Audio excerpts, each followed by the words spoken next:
The San Marino Grand Prix saw in total 60 falls across the race weekend, with half of them coming just from the Moto2 class. Amazingly, 20 came at just one corner, Tramonto or turn 10, compared to just 4 last year, as a new surface at Misano removed the old bumps heading into the corner, which led to a number of riders getting a bit overconfident.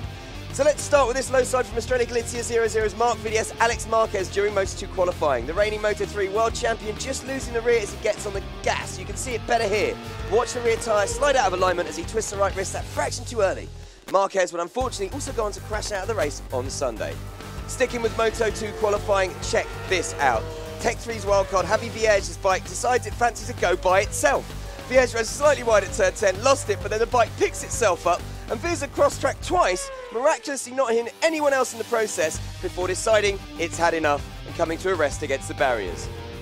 Moto3 race time now, and this is CIP Racing's Remy Gardner crashing out of the race on lap 7.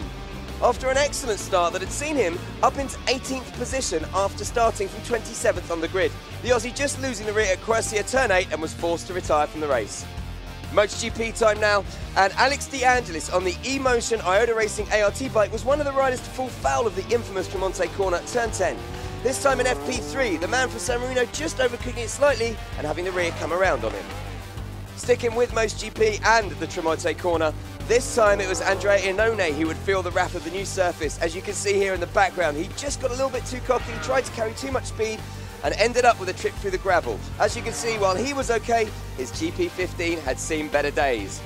Now finally, the big one, the one everyone's talking about. Jorge Lorenzo's crash at turn 15 during the race with just 7 laps to go that put a huge dent in his title ambitions. The Spaniard had just pitted onto fresh slicks, and he said afterwards he was too impatient and didn't give him a chance to warm up properly.